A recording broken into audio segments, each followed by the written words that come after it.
నమస్తే, welcome to I dream. నేను మీ విజిత. చాలా మంది పిల్లలు కరెక్ట్ వెయిట్ ఉండరు, తక్కువ వెయిట్ పుడుతూ ఉంటారు. కొంతమంది అంటే మంత్స్ నిండకుండానే పుడుతుంటారు. రకరకాలుగా చూస్తుంటాం సమస్యలు అనేవి. డెలివరీ టైంలో బేబీస్కి వచ్చే ఇబ్బందులు కానివ్వండి, ఏదైతే ఏమి డెలివరీ సమయంలో ఆ పిల్లలు అంటే కొంతమంది హెల్త్ ఇష్యూస్ వల్ల పుడుతుంటారు. కొంతమంది అన్ని రకాలుగా బాగున్నా కూడా ముందే పుడుతూ ఉంటారు. రకరకాల సమస్యలు ఉంటూ ఉంటాయి. అసలు ఎందుకు ఇలా అవుతుంది? ఈ మధ్య కాలంలో కంగారు అని చెప్పి ఒకటి మనం వింటున్నాం. అసలు ఏంటి డెలివరీకి పిల్లలకి కంగారు ఏంటి? అసలు ఈ టాపిక్ ఎందుకు వచ్చింది ఇందులోకి? ఇవన్నిటి గురించి తెలియజేయడం కోసం ప్రస్తుతం మనతో పాటు ఉన్నారు డాక్టర్ వద్ది వంశీకృష్ణ గారు, నియోనటాలజిస్టు, పీడియాట్రిషియన్. ఇప్పుడు సార్తో మాట్లాడి ఈ విషయాలన్నింటి గురించి డీటెయిల్గా తెలుసుకుందాం. నమస్తే సార్. నమస్తే అండి. సార్, చాలామంది పిల్లలు నెలలు నిండక ముందే పుట్టేస్తుంటారు. కొంతమంది పిల్లలు కరెక్ట్ టైంకి డెలివరీ అయినా కూడా వెయిట్ తక్కువగా పుడుతుంటారు. కొంతమంది అంటే ఓవర్ వెయిట్గా కూడా ఉండుంటారు. అలా ఉన్నా ఇలా ఉన్నా ఏ రకంగా ఉన్నా ప్రమాదమే. అవునండి. నిజంగా వాళ్ళకి ఫ్యూచర్లో ఇప్పటి వెయిట్ ప్రకారంగా చూసుకుంటే తక్కువ పుట్టిన వాళ్ళకి హెల్త్ ఇష్యూస్ వచ్చే అవకాశం ఉంటుందా? ఎటువంటి అవకాశం ఉంటుంది? వస్తే కనుక ఎటువంటి ప్రాబ్లమ్స్ వస్తుంటాయి? అవును. సో నార్మల్‌గా ఏ పిల్లలైనా గానీ 40 వీక్స్‌లో పుడుతూ ఉంటారు. అట్‌లీస్ట్ 37 వారాలు నిండిన తర్వాత నెలలు నిండాయి అంటుంటాం. నెలలు నిండకన్నా ముందు పుట్టిన వాళ్ళని ప్రీటర్మ్ బేబీస్ అంటుంటాం. ఓకే. సో వాళ్ళు ప్రీటర్మ్స్‌గా కొన్ని కారణాల వల్ల పుడుతూ ఉంటారు. తల్లిలో ప్రాబ్లమ్స్ ఉండడం వల్ల, లైక్ తల్లిలో ఎక్కువ బీపీ, అన్‌కంట్రోలబుల్ బీపీ ఉన్న ప్రెగ్నెన్సీ వల్ల, తల్లిలో షుగర్స్ అనేవి చాలా ఎక్కువైపోయి అది మెయింటైన్ చేయలేకపోవడం వల్ల, లేదు ఉమ్మనీరు బాగా తగ్గిపోయింది తల్లిలో, అది కొన్ని కారణాల వల్ల తగ్గుతూ ఉంటుంది. కొన్ని కారణాల వల్ల లీకింగ్ కూడా అవుతూ ఉంటుంది. అప్పుడు మనం పిల్లల్ని కాపాడడానికి, తల్లి ఆరోగ్యాన్ని కాపాడడానికి కొన్నిసార్లు బ్లడ్ ఫ్లో అనేది కూడా తేడా జరుగుతూ ఉంటుంది పిల్లలు కడుపులో ఉన్నప్పుడు. అప్పుడు ఆ శిశువుని, ఆ గర్భంలో ఉన్న బేబీని కాపాడడానికి మనం ఒక్కొక్కసారి త్వరగా డెలివరీ చేయాల్సి వస్తుంది. అవును. ఇది మనం చేసేది. కొన్నిసార్లు అవంతకవి అయిపోతూ ఉంటాయి. మనం చూస్తుంటాము కొందరు చాలా ఫాస్ట్‌గా డెలివరీ అయిపోతుంది. అన్‌ప్లాన్డ్‌గా ఎందుకు అవుతుందో కూడా తెలియదు. సో అలా అవుతున్నప్పుడు ఈ చిన్న పిల్లలు చాలా ముందుగా పుడుతూ ఉంటారు. మా దగ్గర 24 వారాల నుంచి ప్రజెంట్ ఇండియాలో మనం పిల్లల్ని కాపాడగలుగుతున్నాం. ముందు 36 వారాలు, 34 వారాలు కాపాడేవాళ్ళు. తర్వాత అది 30 వారాల దాకా వచ్చింది. తర్వాత 28 వారాల పిల్లల్ని కాపాడడానికి వచ్చింది. ఇప్పుడు 24 వారాల పిల్లల్ని అందరినీ మనం చాలా వరకు కాపాడగలుగుతున్నాం. సో వెయిట్ పరంగా చూస్తే నార్మల్‌గా 2.5 to 3.5 వెయిట్ ఉంటారు. అండ్ యావరేజ్‌గా ఇండియన్ వెయిట్ ఈస్ 2.5 to 3.5 మధ్యలో ఉంటారు. అలా అని అందరూ పుడుతున్నారంటే కాదు. కొందరు ప్రీమెటర్మ్ వల్ల వెయిట్ తక్కువ ఉంటున్నారు. కొందరు టర్మ్‌గా అంటే నెలల నిండా పుట్టినా కూడా వాళ్ళ వెయిట్ తక్కువ ఉంటుంది. సో వీళ్ళకి మళ్ళీ రకరకాల కారణాలు ఉంటున్నాయి. అసలు ఎందుకని తక్కువగా పుడతారు సార్ జనరల్‌గా ఒకటి ఫస్ట్ మోస్ట్ కామన్ వచ్చి ప్రీమెచ్యూర్ వల్ల పుట్టడం వల్ల వాళ్ళ వెయిట్ తగ్గుతుంది. ఇప్పుడు 9 నెలల పుట్టిన బేబీ బాగా గ్రో అయి ఉంటుంది కాబట్టి 3 kg ఉంటుంది. ప్రీమెచ్యూర్ బేబీ ఇంకా టైం ఉంది, ముందే బయటకు వచ్చిన వల్ల వెయిట్ తక్కువ ఉంటుంది. అలా కాకుండా కొన్ని కారణాల వల్ల బ్లడ్ సప్లై అనేది బేబీకి సరిగ్గా వెళ్ళకపోవడం వల్ల బేబీ కడుపులో ఉన్నప్పుడు ఆక్సిజన్ కానీ, బేబీకి ప్రోటీన్స్ కానీ, గ్లూకోజ్ కానీ అన్ని తల్లి నుంచే వెళ్తుంటాయి బ్లడ్ ద్వారా. ఆ బ్లడ్ ఫ్లో అనేది ఒక్కోసారి సరిగ్గా జరగకపోవడం వల్ల వాళ్ళు వెయిట్ తగ్గడం ఉంటుంది. ఒక్కోసారి ఇన్ఫెక్షన్ కూడా అవుతూ ఉంటాయి పాపం. అప్పుడు కూడా వాళ్ళు తగ్గుతూ ఉంటారు. ఓకే. సో ఇవి మోస్ట్ కామన్ కారణాలు. సార్, అసలు వెయిట్ జనరల్గా మనం ఇందాక మాట్లాడుకున్నట్టు 2 to 3 వరకు మన సౌత్ ఇండియాలో ఎక్కువగా వెయిట్ పుడుతుంటారు పిల్లలు. జనరల్లీ ఎంత వెయిట్ పుడితే బేబీ హెల్తీగా ఉన్నట్టు, ఎంత వెయిట్ ఉండాలి అసలు? నార్మల్గా అంటే 2.5 to 3.5, ఇంకా చెప్పండి ఒక 3 kg అనేది ఒక యావరేజ్ అనుకుంటాం. 3 kg బేబీ బాగా ఉంది అనుకుంటే, at the same time baby నెలలు నిండిన తర్వాత 3 kg ఉండాలి.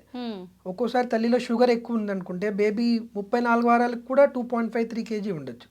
కాకపోతే వాళ్ళు అబ్నార్మల్గా పెరుగుతూ ఉంటారు అన్నమాట. అది కూడా మనకు మంచిది కాదు.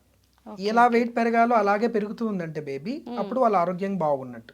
అలా అబ్నార్మల్గా పెరిగినప్పుడు బేబీ అంటే బయటికి వచ్చిన తర్వాత కూడా హెల్త్ ఇష్యూస్ వచ్చే ఛాన్సెస్ ఉంటాయండి. ఎటువంటి హెల్త్ ఇష్యూస్ వస్తాయి? సో వీళ్ళు అబ్నార్మల్గా పెరగడానికి కారణం ఒకటి మనం అనుకున్నాం, తల్లిలో షుగర్ ఎక్కువ ఉండి కంట్రోల్ అవ్వకపోవడం వల్ల. సో అలాంటి బేబీస్ని infant of a diabetic mother అంటాం. అంటే బేబీ తల్లిలో డయాబెటీస్ ఉండడం వల్ల ఉన్న పిల్లలు అంటాం. వాళ్ళకి బ్రీతింగ్ ప్రాబ్లమ్స్ రావడానికి చాలా ఎక్కువ ఛాన్సెస్ ఉంటాయి. గ్లూకోజ్ లెవెల్స్ ఎక్కువ ఉండడం వల్ల బేబీలో ఇన్సులిన్ లెవెల్స్ ఎక్కువ అవుతాయి.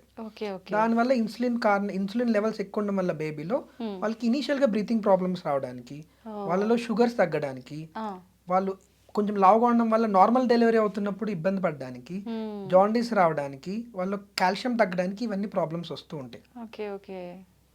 అంటే ఇలాంటివి మామూలుగా షుగరు, థైరాయిడ్ ఇలాంటివి ఉన్నప్పుడు ప్రెగ్నెన్సీ వాళ్ళకి దానికి సంబంధించిన మెడికేషన్ కూడా ఇస్తుంటారు కదా సార్. ఇస్తుంటారు. బేబీకి ఎఫెక్ట్ అవ్వకుండా ముందే కేర్ తీసుకోలేరా?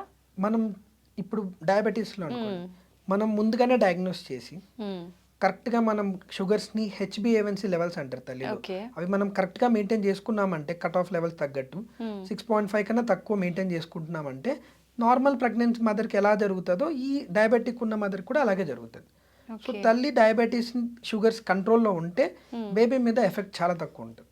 ఓకే సార్, మళ్ళీ మనం తీసుకున్న టాపిక్ వెయిట్ గురించి పిల్లలది కాబట్టి దాంట్లోకి వస్తే ఇందాక మీరు అన్నారు 28 వీక్స్ బేబీస్ని కూడా కాపాడగలుగుతున్నామని చెప్పి. చాలా రిస్క్తో కూడుకున్న విషయమే కదా సార్. చాలా అంటే అంత తక్కువ మంత్స్లో పుట్టిన బేబీస్ అంటే చాలా జాగ్రత్తగా ఎలా సార్ ఒకసారి దాని గురించి? అంటే వీళ్ళు ఇప్పుడు చెప్పాను కదండి 28 కూడా కాదు మ్యామ్, ఇప్పుడు 24 వీక్స్ నుంచి మొదలెడుతున్నాం. ఓకే. సో ఇంతకుముందు 24 వీక్స్ అంటే కష్టమండి చేయలేము అనేవాళ్ళు. ఇప్పుడు మనకున్న లేటెస్ట్ టెక్నాలజీకి, మనం ఉన్న ట్రైనింగ్కి, రీసెర్చ్కి 24 వీక్స్ నుంచి కాపాడగలుగుతున్నాం. దానికి one of the most important thing అనేది యాంటీనేటల్ స్టిరాయిడ్స్ అని.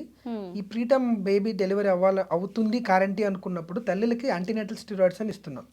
అది ఇవ్వడం వల్ల ఏమవుతుందంటే ప్రతి బేబీ లంగ్స్ కొంచెం అడ్వాన్స్గా డెవలప్ అవ్వడానికి, వాళ్ళ బ్రెయిన్ కూడా డెవలప్ అవ్వడానికి, బ్లడ్ వెజల్స్ కొంచెం గట్టిపడడానికి, ఇంటెస్టైన్ కూడా వాళ్ళకి కొంచెం బాగా అడ్వాన్స్గా డెవలప్ అవ్వడానికి అది హెల్ప్ చేస్తుంది. దానివల్ల చాలా వరకు పిల్లలు స్టిరాయిడ్స్ ఇచ్చిన పిల్లలు, స్టిరాయిడ్స్ ఇవ్వని పిల్లలు చూస్తే తల్లికి స్టిరాయిడ్స్ అంటే మామూలు స్టిరాయిడ్స్ కాదు, ఇది యాంటీనేటల్ స్టిరాయిడ్స్ అని సపరేట్ డోస్ సపరేట్ ఉంటుంది. అది మన గైనకాలజిస్టులు అందరూ ఇస్తున్నారు ఈ మధ్యకాలంలో. దానివల్ల ఈ అవుట్కమ్స్ అనేవి చాలా బాగుంటుంది. ఈ పిల్లలు చాలా నాజూగా పుట్టిన బేబీస్ని మేము ఇంక్యుబేటర్స్ అని పెడతాం. సో వాళ్ళకి చాలా జాగ్రత్తగా తడిపడ మోతాదులో ఫీడ్ ఇవ్వడము, వాళ్ళు వెయిట్ లాస్ ఎక్కువ అవ్వకుండా చూసుకోవడానికి వాళ్ళకు పెద్ద పెద్ద లైన్స్ వేసి దాని నుంచి గ్లూకోజ్ కానీ లిపిడ్స్ కానీ ఇవన్నీ ఇస్తూ ఇన్ఫెక్షన్ రానివ్వకోకుండా వాళ్ళని చాలా జాగ్రత్తగా ఒక ప్రీషియస్ బేబీస్ లాగా చాలా జాగ్రత్తగా పెంచుకుంటూ వస్తున్నాం. దానివల్ల బేబీస్ మనకు బాగా బయటపడుతున్నారు. అంటే వీళ్ళకి ప్రాబ్లమ్స్ రావట్లేదా అంటే చాలా సఫర్ అవుతూ ఇనీషియల్గా కష్టపడుతూ, బట్ కొంచెం స్టేజ్కి వచ్చిన తర్వాత వాళ్ళు రికవర్ అయిపోతూ బయటపడుతున్నారు. ఓకే. ఎప్పటి వరకు ఉంచాలి సార్ ఈ మెడికేషన్, ఈ ప్రాసెస్ అంతా బేబీని? సో యూజువల్గా మెజారిటీ ఆఫ్ ద హాస్పిటల్లో 34 వారాలు వచ్చే వరకు ఉంచుతారండి. ఓకే. బేబీ అంటే సపోజ్ 24 వారాల్లో పుట్టిన బేబీని 34 వీక్స్ దాకా ఉంచుతారు, అంటే 10 వారాల వరకు. మదర్ కడుపులో ఎన్ని డేస్ అయితే ఉండాలో అవన్నీ ఉంచాలా సార్ అక్కడ? అంటే 40 వారాల వరకు ఈ మధ్య ఎవరు ఉంచట్లేదు. 34 వారాల వరకు బేబీకి 1.5 to 1.8 kg వెయిట్ వచ్చే వరకు ఉంచుతున్నారు. ఆ టైంకి బేబీ స్పూన్తో ఇచ్చినా తీసుకోగలుగుతుంది, బ్రీతింగ్ అనేది సెల్ఫ్గా తీసుకోగలుగుతుంది, ఊపిరి మర్చిపోవడం అలాంటివి ఉండదు. మదర్ కూడా చాలా జాగ్రత్తగా, చిన్న బేబీని 600-800 గ్రాములు మెయింటైన్ చేయాలంటే తల్లికి భయం వేస్తుంది. 1.8 kg దాకా వచ్చే టైంకి వాళ్ళు తల్లి బేబీతో టైం స్పెండ్ చేస్తూ ఉంటారు కాబట్టి వాళ్ళకు కాన్ఫిడెన్స్ వస్తుంది, బాండింగ్ ఏర్పడుతుంది. ఆ టైంకి బేబీ స్పూన్తో ఇచ్చిన తీసుకొని ఊపిరి ఆపుకోకుండా చక్కగా ఊపిరి తీసుకుంటూ ఉంటుంది కాబట్టి బాగుంటుందండి. ఓకే. నార్మల్గా 2 kgs అట్లా పుట్టిన వాళ్ళంటేనే మెయింటైన్ చేయడం అసలు చిన్నగా చాలా చాలా ఇబ్బంది సార్. 600 గ్రామ్స్ అంటే అసలు వినడానికే భయంగా అనిపిస్తోంది. అవునండి, చాలా చిన్నగా ఉంటారు కదా సార్? చాలా చిన్నగా ఉంటారండి. యాక్చువల్గా అంటే బాడీ పార్ట్స్ కూడా అన్నీ కరెక్ట్గా ఉంటాయా సార్ మరి? అంటే స్టార్ట్ అయినప్పుడు వాళ్ళు అంటే ఇప్పుడు 9 monthsలో పుట్టే బేబీకి అన్ని ఫుల్గా డెవలప్ అయి ఉంటాయి. ఇప్పుడు ఈ ప్రీమెచ్యూర్ బేబీస్కి అన్ని ఇంకా డెవలపింగ్ స్టేజ్లో ఉంటాయి.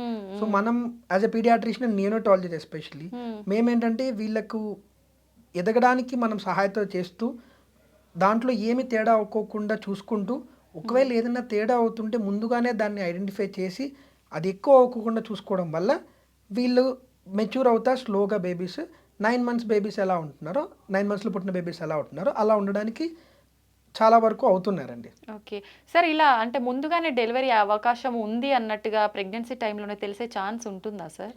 కొన్ని కండిషన్స్ ఉంటాయండి. తల్లి గర్భాశయం దగ్గర నుంచి డెలివరీ అయ్యే దారి ఏమన్నా చిన్నగా ఉన్నప్పుడు షార్ట్ సెర్విక్స్ అంటారు. సో వాళ్ళకి అల్ట్రాసోనోగ్రఫీలో ముందుగానే తెలుసుకోవడానికి ఛాన్సెస్ ఉంటాయి. ఓకే. అంతే తప్ప లేదంటే మా తల్లిలో ఏదైనా హెల్త్ ప్రాబ్లమ్స్ ఉన్నాయి, ఇంతకుముందు ఎప్పుడైనా premature delivery, low birth weight delivery అయిన వాళ్ళు మళ్ళీ అవ్వడానికి ఛాన్సెస్ ఉంటాయి. దీన్ని హై రిస్క్ ప్రెగ్నెన్సీ అంటారు. సో వీళ్ళు ఏంటంటే ఎక్కడైతే నియోనటాలజీ ఫెసిలిటీస్ ఉంటాయో అక్కడ డెలివరీ అవుతే బేబీని ఇంకా బెటర్గా మేనేజ్ చేసుకోవడానికి మాకు హెల్ప్ అవుతుంది. ఓకే. సార్ ఇంకా ఎటువంటి ఇట్లా అంటే తక్కువ వెయిట్ పుట్టిన బేబీసే కావచ్చు, తక్కువ టైంలో పుట్టిన బేబీసే కావచ్చు, ఎలాంటి అడ్వాన్స్డ్ ట్రీట్మెంట్స్ వచ్చాయి సార్ ఇంకా మన దగ్గర ప్రత్యేకంగా? సో మెయిన్గా ఇప్పుడున్న అడ్వాన్స్ వెంటిలేటర్స్ ఉన్నాయండి. So we are having very high advance ventilators. Okay. So దానివల్ల ఎంత బ్రీత్ అయితే ఇవ్వాలో బేబీకి అంతే ఇవ్వడము, దాన్ని మనం మెజర్ చేసుకోవడము, ఎక్కువ ఇచ్చినా ప్రాబ్లం అయితే, తక్కువ ఇచ్చినా ప్రాబ్లం అవుతుంది. సో ఎంత ఇస్తున్నామని తెలియడానికి సెన్సర్స్ అని ఉంటాయి. సో అది కరెక్ట్గా చూసుకోవడము, వాళ్ళ వెయిట్ పెరగడానికి ఎన్నో different kind of medications, total parental nutritions అంటున్నారు, హైయర్ అండ్ యాంటీబయాటిక్స్ ఉన్నాయి. ఇన్ఫెక్షన్ రాకుండా చూసుకోవడానికి చాలా స్టడీస్ చేసి ఇన్ఫెక్షన్ రాకుండా చూసుకుంటున్నాం.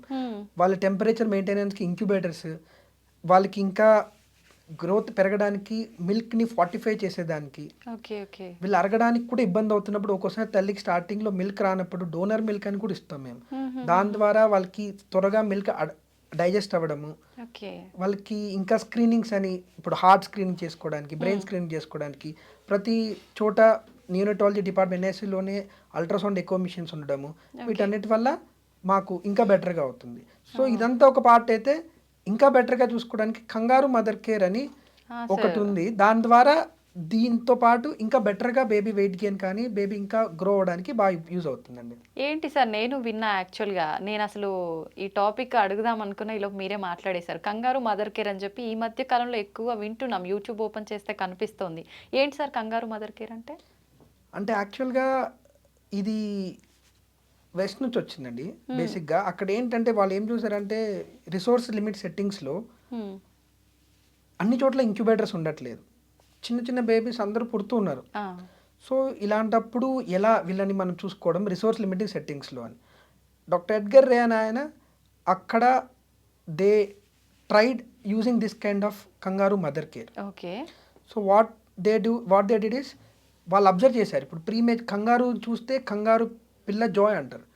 ఆ పిల్ల చాలా ప్రీమెచ్యూర్గా డెలివరీ అయిపోతుంది, చాలా చిన్నగా ఉంటుంది.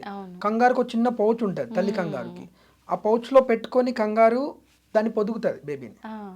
అరే ఇలా చేస్తున్నప్పుడు, ఇలా ఉన్నప్పుడు దీన్ని మనం హ్యూమన్స్కి చేస్తే ఎలా ఉంటుంది అని వాళ్ళు ట్రై చేశారు. ఓకే. చేస్తే వాళ్ళకి చాలా బాగా రిజల్ట్ వచ్చేసింది. వెయిట్ గెయిన్ పెరగడం కానీ, ఫాస్ట్గా డిశ్చార్జ్ అవ్వడం కానీ, బేబీ టెంపరేచర్ చాలా బాగా మెయింటైన్ అవ్వడం కానీ ఇవన్నీ జరిగాయి. సో దెన్ వాళ్ళు ఏం ఆలోచించారంటే ఇది మనం చేస్తే ఎలా ఉంటుందని దాని తర్వాత స్టడీస్ చేశారు. ఇదే కాదు చాలా యూజెస్ ఉన్నాయని తర్వాత తెలిసింది. సో మన ఇండియా నుంచి కూడా వెళ్ళి స్పెషల్గా ట్రైనింగ్ చేసుకొని అందరూ వచ్చేసి, సో చాలా చాలా సంవత్సరాల నుంచి నడుస్తుంది. అంటే కొత్తగా జరుగుతుంది ఏం కాదు, ఇది చాలా ఏళ్ళ నుంచి చాలా నడుస్తుంది. బట్ ఏవైతే ప్రీమెచ్యూర్ బేబీస్ ఎవరైతే ఉన్నారో వాళ్ళ తల్లిదండ్రులు అందరూ చేస్తూ ఉండింటారు. టర్మ్ బేబీస్కి పుట్టిన వాళ్ళకి యూజువల్గా అవసరం ఉండదు కాబట్టి, ఎక్కువ మంది ప్రీమెచ్యూర్స్ ఉండరు కాబట్టి మనకి ఎక్కువగా తెలుస్తూ ఉండకపోవడానికి ఇది ఒకటి ఉంది. ఓకే. ఎలా సార్ అసలు, అంటే దానివల్ల యూజ్ ఏంటి? అంటే ఏంటంటే కంగారు మదర్ కేర్ అంటే బేబీని తీసుకువెళ్ళి మదర్ ఛాతీ మీద పడుకోబెడతారు డైరెక్ట్గా, స్కిన్ టచ్లో ఉన్నట్టు పెడతారు. అండ్ బేబీ తల్లిని ఒకవైపు తిప్పేసి బేబీ బ్రీతింగ్ తీసుకుంటుంటుంది. కొంచెం ఇలా తల పెడితే బేబీ బ్రీతింగ్ అబ్స్ట్రక్షన్ లేకుండా బాగా అవుతూ ఉంటుంది. సో తల్లితో బేబీ డైరెక్ట్ కాంటాక్ట్ ఉండడం వల్ల తల్లిలో ఉన్న వేడి బేబీలోకి వెళ్తుంది. సో దానివల్ల బేబీకి ఏదైతే ఫీడ్ ఇస్తున్నామో మనము, అది బేబీ తన గ్రోత్కి ప్రమోట్ అవుతుంది. మనం తిన్న ప్రతి ఫుడ్లో మన బాడీ టెంపరేచర్ మెయింటైన్ చేసుకోవడానికి కొంచెం భాగం అంటూ ఖర్చు అవుతుంది. అది కూడా బేబీ వెయిట్ పెరగడానికి యూజ్ అవుతుంది. సో తల్లి మీద ఉండడం వల్ల తల్లి ఒంటి మీద ఉన్న ఏవైతే ఆర్గానిజమ్స్ అందరి మీద ఉంటాయి, నా మీద మీ మీద ఎవరి మీద ఉంటాయి, నార్మల్గా ఉంటాయి, ప్రొటెక్ట్ చేస్తూ ఉంటుంది మన బాడీని బయట నుంచి పాథోజెనిక్ ఆర్గానిజమ్స్ రాకోకుండా. ఇది బేబీ మీద వెళ్ళడం వల్ల బేబీకి కొత్తగా ఆర్గానిజమ్స్ ఏమీ రావు. తల్లి పాలలో ఉన్న యాంటీబాడీస్ బేబీలోకి వెళ్ళడం వల్ల ఆల్రెడీ ఉన్న బ్యాక్టీరియా నుంచి కూడా ఏమీ ప్రాబ్లం రాదు. దీనివల్ల వెయిట్ గెయిన్ పెరగడం వల్ల తల్లికి బేబీకి బాండింగ్ బాగుంటుంది. బేబీకి బ్రెస్ట్ పక్కనే ఉండటం వల్ల బ్రెస్ట్ ఫీడింగ్ కూడా ఎక్కువ దోహదపడుతుంది. ఆ స్మెల్కి బేబీ స్మెల్ యాక్టివేట్ అవుతుంది. తల్లిని చూస్తూ ఉండడం వల్ల ఐ టు ఐ కాంటాక్ట్ అయ్యి తల్లి ఎవరు బాగా తెలవడము వల్ల, దీని అన్నిటి వల్ల బేబీ బ్రెయిన్ గ్రోత్ బాగుండడం వల్ల ఐక్యూ లెవెల్స్ కూడా బాగుంటుంది. ఓకే. సార్ వెయిట్ తక్కువగా ఉన్న వాళ్ళ గురించి కంగారు మదర్ కేర్ ఉపయోగపడుతుంది అనుకున్నాం కదా, ఎంత వెయిట్ సార్ జనరల్గా ఎంత వెయిట్ ఉన్న వాళ్ళకి ఇది యూజ్ చేస్తుంటారు? సో రొటీన్గా అయితే లెస్ దాన్ 2 kg బేబీస్ అందరికీ కంపల్సరీ కంగారు మదర్ కేర్ చేయాలండి. to 2.5 గ్రామ్స్ ఉన్న 2 to 2.5 కేజీ ఉన్న బేబీస్ కూడా చేయొచ్చు. Okay. So low birth weight babies అంటారు, లెస్ దాన్ 2500 గ్రామ్స్ అనేది లో బర్త్ వెయిట్. సో వీళ్ళందరికీ కంగారు మదర్ కేర్ చేయడానికి అవసరం ఉంటుంది. 2500 గ్రామ్స్ కైనా పుట్టిన బేబీస్కి అవసరం లేదండి. వాళ్ళకు ఎనర్జీ స్టోర్స్ ఉంటే వాళ్ళు they can manage by themself. మొత్తానికి ఇటువంటి రీజన్స్ వల్ల పిల్లలు ముందుగానే పుట్టడము, కాంప్లికేషన్స్ ఇలాంటివన్నీ వస్తుంటాయా సార్? నిజంగా చాలా మందిలో డౌట్ ఉంటుంది, ఎందుకని అంతా బాగుంది సడన్గా ముందే డెలివరీ అయిపోయింది, ఇలాంటి థాట్స్ ఆలోచనలు చాలా మందికి ఉంటాయి. ఈ వీడియో ద్వారా అందరికీ క్లియర్ అయిపోయాయని అనుకుంటాను సార్. Thank you sir. ప్రతిసారి తల్లి వల్ల ప్రాబ్లం వల్లే రావాలని లేదు, బేబీస్ వల్ల కూడా ప్రాబ్లం ఉండొచ్చు. కొన్నిసార్లు చాలా వరకు కారణాలు తెలియకుండా పోవచ్చు. సో ప్రతిసారి ఏదైనా ప్రాబ్లం ఉందనే కాదు, కొన్ని కారణాల వల్ల అయిపోతుంటాయి. ఓకే, థ్యాంక్ యూ సార్, చాలా మంచి ఇన్ఫర్మేషన్ ఇచ్చారు. Thank you. మచ్.